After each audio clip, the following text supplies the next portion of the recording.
Olá, tudo bem? Apresentamos a segunda parte do Repórter Justiça sobre a educação brasileira. Começamos o programa mostrando um exemplo que dá certo: ensino técnico federal profissionalizante. Mas este é um caso à parte. Especialistas garantem, é cada vez mais comum que alunos entrem nas universidades em condições semelhantes à de analfabetos funcionais. Tão comum que algumas universidades e faculdades oferecem reforço em português e matemática. Seja bem-vindo. O Repórter Justiça já começou. Hello, good morning. My name is Gabriel and we are Group 6. A apresentação é em inglês. Tem espanhol também? Esta é uma turma do primeiro ano de uma unidade do Instituto Federal de Brasília. No eixo Turismo, Hospitalidade e Lazer, requer que o profissional do setor se comunique em português, inglês e espanhol, no mínimo. Então, nós trabalhamos com ele essas habilidades e, por meio da apresentação do projeto, eles exercitam e praticam esses idiomas. Eles têm as disciplinas de inglês e espanhol, né? E os professores fazem alguns trabalhos e, por meio aqui da apresentação do projeto, eles colocam em prática esse conhecimento e conseguem perceber qual que é a importância efetiva dessa comunicação num outro idioma. Os alunos foram divididos em grupos. Cada um deles fala de um determinado patrimônio da humanidade em algum país.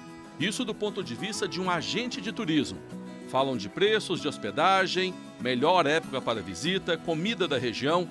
Este grupo aí não só falou, como serviu um prato típico da África do Sul, tema do trabalho. Tudo observado por uma banca de professores de diversas disciplinas. Eles apresentam informações sobre transporte, a hospedagem, a alimentação, a gastronomia do lugar, curiosidades sobre esse patrimônio, tanto o bem em si quanto o sítio onde ele está localizado. Os institutos federais foram criados pela Lei 11.892, de 2008. Podem oferecer não só o ensino médio, graduação, pós-graduação, mestrado e até doutorado. Depende da estrutura de cada instituto. Em todo o Brasil, há 42 institutos federais, divididos em 644 unidades. Atendem aproximadamente 1 milhão de alunos. Mas a demanda para 20 milhões. Sempre falta vaga. Infelizmente, o número de vagas não é suficiente. Nossos cursos, por exemplo, ensino médio integrado em cozinha e hospedagem, as vagas, geralmente a gente abre uma turma com 40 vagas ou duas turmas com 40 cada, mas a procura é maior. O subsequente, a procura é maior ainda. Geralmente as turmas são de 20, 25 pessoas e a gente tem inscrição assim, de 400 pessoas para 20, 25 vagas. Então a gente precisa abrir mais vagas de educação profissional. Como há sempre um número maior de procura em relação às vagas, é feito um sorteio. Aqui entra quem tem sorte. Você notou que a diretora falou IFB, né? Quer dizer Instituto Federal de Brasília. Em cada estado há um nome. Em Minas, por exemplo, é IFMG. E assim por diante. Não é só o nome que muda, o curso oferecido também. Este, em que o Repórter Justiça está, oferece hospedagem, gastronomia e panificação. Essas especializações foram decididas pela comunidade, em audiências públicas. E cada instituto tem a autonomia para decidir que caminho seguir. O Instituto Federal não tem apenas o ensino médio integrado ao ensino profissionalizante, como é o caso dos adolescentes. Quem já fez ensino médio também pode voltar. É o caso desse pessoal aqui. Todos eles já passaram pelo ensino médio, agora voltaram ao Instituto para aprender mais sobre uma profissão. Nós estamos no laboratório de confeitaria e panificação. Eles estão aqui para dar um passo a mais no mercado de trabalho, aprender a fazer delícias, como essas aqui. A Samira é uma das alunas. Ela tem uma pequena empresa de doces e salgados.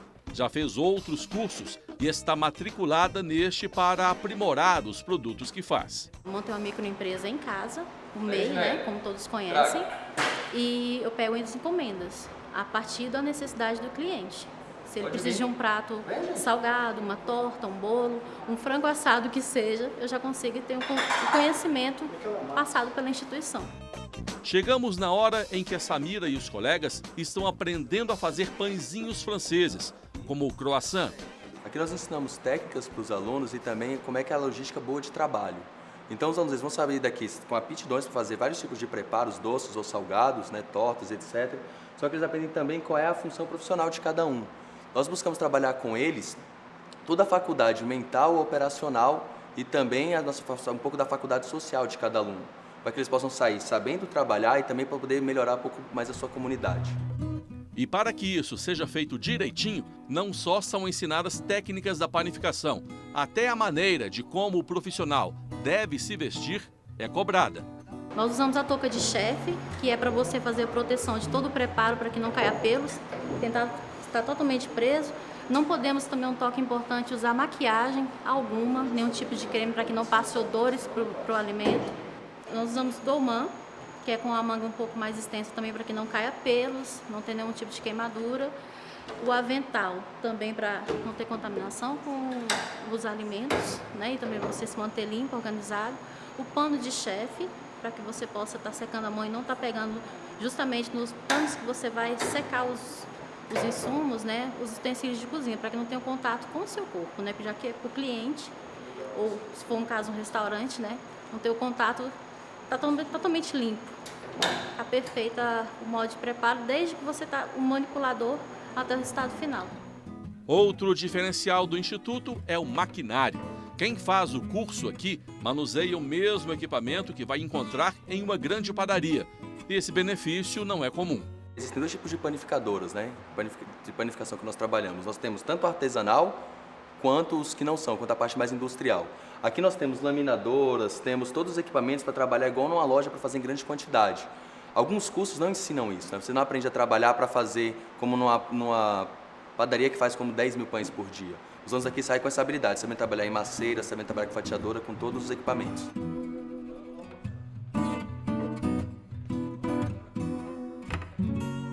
Aqui, alunos fazem um ensino médio regular integrado ao ensino profissionalizante. E neste lugar, aprendem a fazer coquetéis, por exemplo, ou outro tipo de bebida servida em um bar. Aprendem também que cada um desses copos é usado para um tipo de bebida. E não é só isso. Um bom restaurante deve servir boas bebidas alcoólicas, coquetéis e também cafés. Por isso, há um setor dedicado aos futuros baristas. Quem quer servir um bom café ao cliente tem de passar por aqui. De volta ao ensino médio, o Instituto oferece um bom laboratório de ciências e uma biblioteca. Este ambiente é frequentado por alunos e por qualquer pessoa da comunidade. Tem livros de diversos temas, além de acesso à internet. E como unidade educacional pública não cobra mensalidade dos alunos, depende exclusivamente de verba que chega do Ministério da Educação. E, ultimamente, os valores têm dado para o gasto. Aumentar a oferta de vagas ainda é algo distante. Para a gente ofertar nossos cursos e perceber se a gente está atendendo a demanda do mundo do trabalho, a gente de vez em quando chama os empresários da área, como por exemplo, semana passada, vieram aqui para esse campus empresários da área de hotelaria, porque o nosso campus é turismo, hospitalidade e lazer. Então fizemos uma conversa informal com representantes de vários hotéis aqui de Brasília, para que eles dissessem qual é a demanda que eles estão precisando, para que em cima disso o campus trabalhe para ofertar o curso da maneira mais adequada. Enquanto isso, o jeito é focar nos ensinamentos, não só os propostos pelas disciplinas. A grande preocupação nossa é capacitar esse aluno com conteúdo técnico e também a formação cidadã inclusiva. Boa parte dos nossos alunos são de origem de famílias carentes, chegam aqui na escola e a gente prepara eles para o mundo do trabalho com uma preocupação cidadã, crítica também, que a gente considera que isso é extremamente importante. No próximo bloco, vamos mostrar que a educação oferecida em um Instituto Federal é ponto fora da curva. Conversamos com quem garante que, no geral, o ensino médio brasileiro vai de mal a pior. E isso reflete diretamente no ensino superior. O repórter Justiça volta daqui a pouco.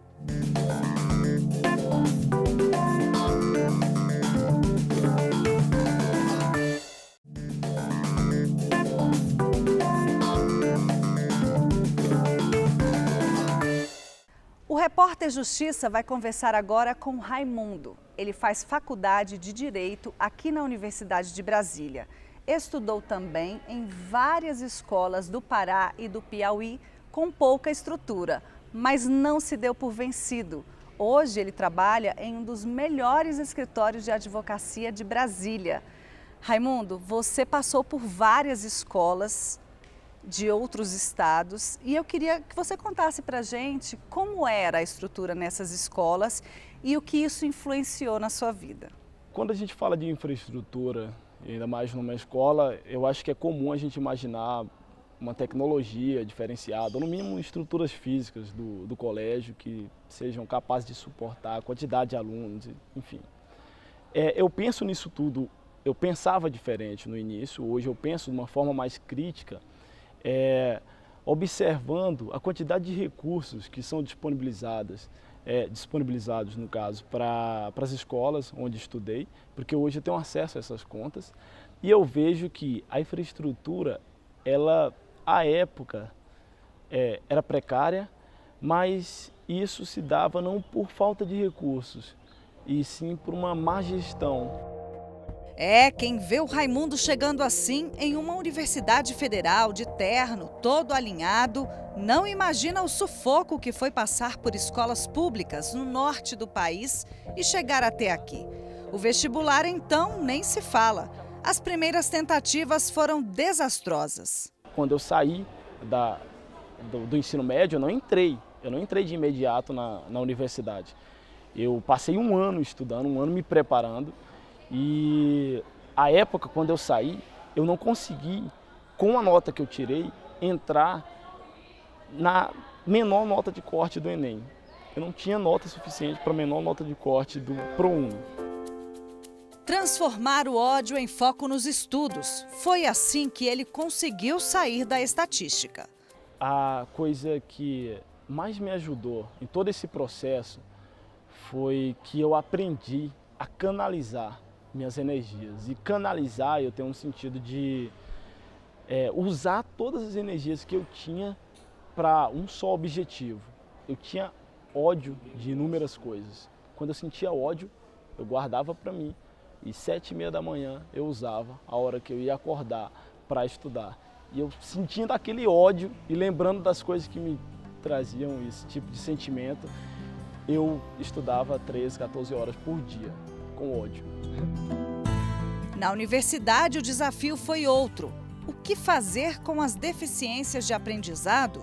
É natural que um aluno que não saiba fazer uma equação de segundo grau, ao entrar na universidade, ter um curso de cálculo 1, ele vai sentir uma dificuldade, porque ele não teve uma base fundamental suficiente. E isso se aplica à redação, se aplica à química, à física, biologia, qualquer área aqui dentro da universidade. Eu saía de casa para aula pela manhã, 8 horas da manhã, acordava 5h15, 5 alguma coisa, para chegar aqui às 8 horas, não tomava café da manhã, não almoçava, e à tarde eu dormia para esquecer que eu estava com fome, entendeu?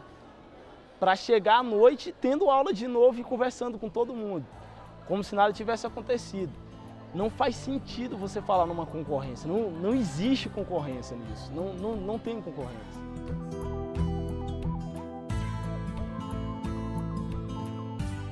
Mas será que todo aluno que passa por isso consegue transformar a falta de estrutura em foco e reverter a situação? O Cristiano Oliveira vai nos contar agora a história de Ana Santos, que demorou quase 7 anos para se encontrar.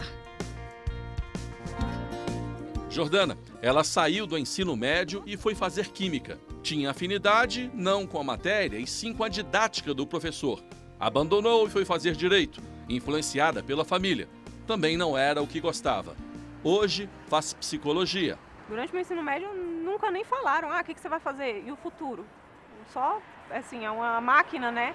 Uma máquina que forma alunos, que só despacha alunos. O responsável pelo ensino médio da Secretaria de Educação do Distrito Federal reconhece o problema. E não é diferente do restante do país. No nosso ensino médio, nós temos aí cerca de 30% dos nossos estudantes que reprovam a primeira série do ensino médio. E, infelizmente, isso é um dado muito preocupante, né? Como eu falei, talvez o professor não esteja utilizando todas as etapas, todas as fases necessárias para que aconteça realmente a avaliação formativa, para que ele tenha e disponibilize para o estudante a possibilidade do resgate dos objetivos de aprendizagem. Lembra que no primeiro bloco mostramos o quanto é importante que o estudante encerre o ensino médio sabendo que caminho profissional vai seguir? A Ana diz ser a prova viva de que essa possibilidade é exceção. Ela tem 25 anos, mas saiu do ensino médio com 18. Foram quase 7 anos para encontrar o que queria. Eu, por exemplo, vim de colégio público, então não tem nenhuma motivação ou um trabalho de orientação nas escolas que mostre assim, essa profissão trabalha com isso, essa profissão trabalha com isso outro. Então eu saí completamente perdida, né? Eu não sabia do que eu gostava, não sabia se eu tinha um dom, não sabia o que eu queria, não tinha perspectiva de futuro quando eu saí do ensino médio. Como mostramos no primeiro programa sobre a educação, o ensino médio é o que mais causa dor de cabeça quando o assunto é desempenho.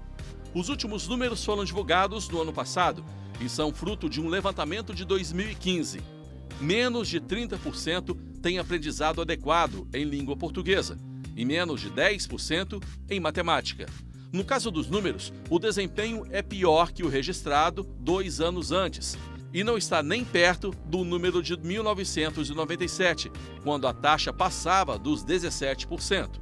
Ainda em relação à matemática, de todas as unidades da federação, só 2 melhoraram os índices.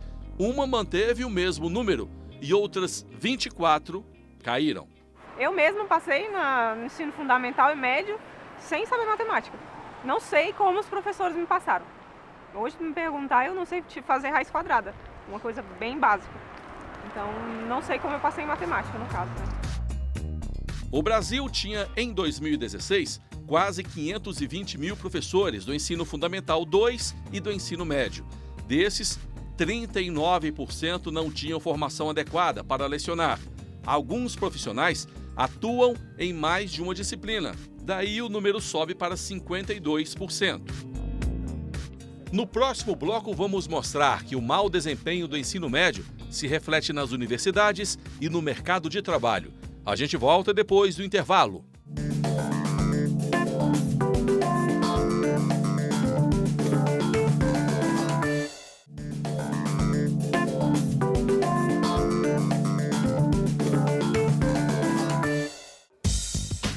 No bloco anterior, mostramos o quanto o ensino médio é deficitário no Brasil. Os números comprovam que o aprendizado dos alunos não é nem de perto o que se deseja. Está programada uma reforma que deve entrar na sala de aula apenas em 2020. Mas o mercado de trabalho não pode esperar. E tem mais chances de conseguir uma vaga quem passa pelo ensino superior. Nas universidades públicas, a concorrência é muito grande. Geralmente, os vencedores na disputa são estudantes que passaram a maior parte do ensino fundamental em salas de aula de escola particular. A saída, nesses casos, é pagar uma universidade privada, quando pode, quando há dinheiro. Mas os sinais do despreparo do ensino médio continuam. O presidente de uma faculdade particular diz que o setor teve de se adaptar. Tem que fazer a recuperação do que o K12, do que o ensino básico não deu. Ou seja, infelizmente também não é feito por todo mundo.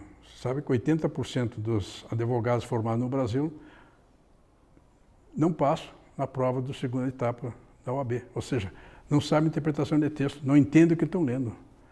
Certo?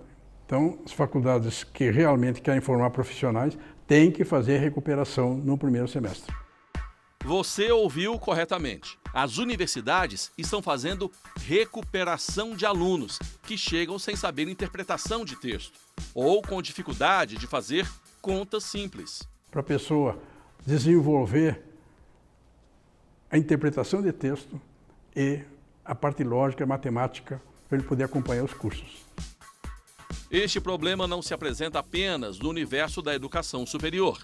Eles chegam, na maioria das vezes, despreparados por aspectos comportamentais na hora de se posicionar diante a entrevista e também por bagagem teórica, ao desenvolver uma redação. Às vezes eles não compreendem o que foi pedido e o contexto acaba ficando desorganizado dentro da redação. A Gabriela não é professora ou reitora. Tem uma empresa de recursos humanos, seleciona candidatos a vagas de emprego. Ela e a Sandra sentem essa dificuldade todos os dias. É um problema que já se arrasta há muito tempo e de um tempo para cá parece que ele deu uma, vamos colocar assim, acho que com a falta de emprego, as pessoas ficaram naquela ansiedade de querer se colocar no mercado e acabaram se atropelando um pouco mais. Né? Há um tempo atrás as pessoas tinham uma preocupação pelo menos de fazer uma redação bem feita. Hoje você passa para um candidato fazer uma redação, ele se perde completamente, não tem contexto nenhum no que ele fala ali, né? Da forma com que ele coloca o texto, você não tem entendimento do início e do fim, o que ele quer dizer exatamente, né? Então é uma coisa que vem agravando de um tempo para cá. É uma mudança de cultura a nível geral, né? De realmente da gente mudar as nossas práticas pedagógicas, tornar a nossa sala de aula mais interessante, mais adequada à realidade do estudante. Gabriela e Sandra dizem que a dificuldade do candidato à vaga de emprego tem 3 etapas. A primeira, quando se apresenta. Muitas vezes o candidato é traído pela ansiedade em conseguir o emprego. Só descobre que não tem capacidade para o cargo durante a entrevista. Muitos desistem aí. Os que continuam têm um segundo desafio: provar que são aptos à vaga. Não é só o currículo que conta a favor. Ele deve fazer uma redação e responder a perguntas específicas para a vaga. Ao fim dessas 2 etapas, 80% ficaram pelo caminho.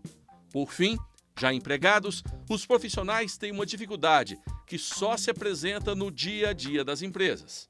Elas solicitam para uma vaga X e elas se preocupam somente com a parte teórica, o que ele tem de bagagem teórica. Mas o colaborador estar dentro da empresa desenvolvendo o trabalho, ele acaba se desligando devido ao comportamento, ou seja, ele tem uma ótima bagagem teórica, mas ele não consegue conciliar com os conflitos do dia a dia dentro da empresa, às vezes não tem uma inteligência emocional para lidar com outro colaborador. Você pega desde o menor aprendiz até para um cargo de gestão, as pessoas estão um pouco perdidas, eu diria que um pouco perdida. E quando nós trabalhamos no processo seletivo ou no desenvolvimento de pessoas dentro das empresas, nós buscamos afunilar isso, para que possamos trabalhar da melhor forma possível e a pessoa se encontre um pouco mais, consiga entender qual que é a responsabilidade do papel dela, ou que ela vai exercer dentro de uma empresa, ou que ela já exerce dentro das empresas. Será que o problema está com o estudante? Será que o problema está com o professor? Está com os dois? Ou é algo muito mais amplo em relação ao nosso formato que nós temos de ensino médio hoje, né? Da necessidade que precisamos mudar, que precisamos alterar, adaptar o nosso ensino médio de acordo com a realidade hoje presente, de acordo com os interesses dos estudantes. A educação é como uma linha de produção que não tem fim. O sucesso de uma tarefa depende necessariamente do sucesso da anterior. Se um problema não é resolvido e sim arrastado para o ano seguinte, vai explodir nas mãos de alguém, da empresa, da universidade. A saída pode ser, ou não, a reforma do ensino médio. O consenso é de que não é a única. Há quem defenda que uma delas passa pelas prioridades do setor. Vamos imaginar que o governo federal gaste 10 bilhões por ano em educação. 7 bilhões na universidade e 3 bilhões no ensino básico, no K12. Basta inverter. Bota 7 bilhões no ensino básico, passa o salário das professoras para R$5.000, maior do que de advogado, de engenheiro, qualquer médico. Os pais vão botar os melhores filhos para serem professores. Isso não é invenção minha, nem sua, nem de vocês. Isso foi o que a Coreia do Sul fez. Eu já peguei candidatos que fizeram um curso de fisioterapia, 2 semestres, depois foi para arquitetura, depois foi para direito, depois foi para psicologia. Quer dizer, são coisas que não conversam um com o outro, mas por que as pessoas se perdem tanto, né? Ah, porque eu tenho um amigo que é psicólogo, eu tenho alguém na família que fez direito. E o que nós extraímos dessas pessoas quando elas concluem um nível superior, né? O que esse curso que você fez pode contribuir com você na função que você está exercendo hoje? No Distrito Federal nós temos 92 unidades de ensino médio, né? Não somos uma rede tão grande, com tanta diversidade quanto alguns estados. Nós temos ótimos professores em termos de qualificação, com mestrado, com doutorado. Nós temos também um dos melhores índices do Brasil. Então, infelizmente, não é muito explicável esse índice, né? Por que a gente está reprovando tanto? Por que os meninos estão evadindo? Por que eles estão abandonando? Acho que a gente tem que atacar justamente esses pontos. Será que a escola realmente está interessante para ele? Será que ele está tendo a vontade de permanecer naquele ambiente? Será que ele tem o prazer de estar ali? Eu acho que são nesses pontos que a gente precisa realmente modificar, alterar. Cristiano, no primeiro programa sobre educação básica, o professor Vital Didonê frisou exatamente isso, o foco na base, o preparo inicial do estudante. Vamos rever? Se nós introduzimos no sistema educacional brasileiro, já desde a base, uma diferença, essa diferença vai se multiplicar ao longo da carreira escolar. Não basta a gente se preocupar com bom ensino médio, com boa universidade, porque nós estaremos oferecendo condições de aprendizagem para aqueles que vêm com as estruturas cognitivas, sociais e afetivas desenvolvidas desde mais cedo. E se a gente oferece e investe muito, ou pelo menos o suficiente, nas etapas posteriores, sem pensar nas anteriores, nós vamos desperdiçar recursos, com certeza. Competição no vestibular, competição no mercado de trabalho e, no final das contas, como se sente o estudante que precisa passar por tantas etapas deficitárias? Lembra do Raimundo? Estudante de Direito, aluno de escola pública? Não há que se falar em competição, não existe uma competição entre mim e pessoas que estudaram em escolas particulares. Não há essa competição, já começa por aí. Uma competição, para ela existir, ela tem que, no mínimo, ou existir uma paridade de armas, ou, se não, ao menos alguma arma, alguma coisa para você competir com outra pessoa.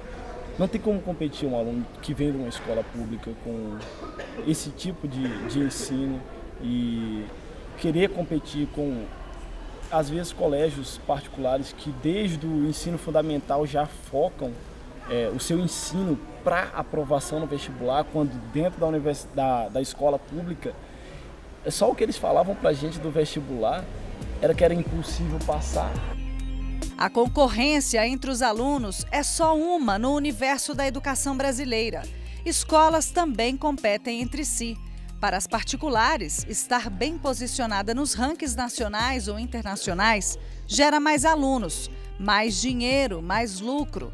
E já que a concorrência é aberta, tem empresários lá de fora de olho na deficiência do nosso sistema educacional. O ensino superior no Brasil já está na mão de grupos estrangeiros. Agora eles estão comprando o ensino básico. Ou seja, nós estamos virando colônia, como éramos em 1500. Porque não temos profissionais preparados para resolver os problemas de educação e outros problemas complexos. Ou seja, nós não estamos preparando os nossos profissionais brasileiros para ajudar o Brasil. E sim, estamos na mão de capital estrangeiro que está ensinando o que eles querem que a gente aprenda. Ou seja, deixamos de ser concorrente tão forte no nível internacional.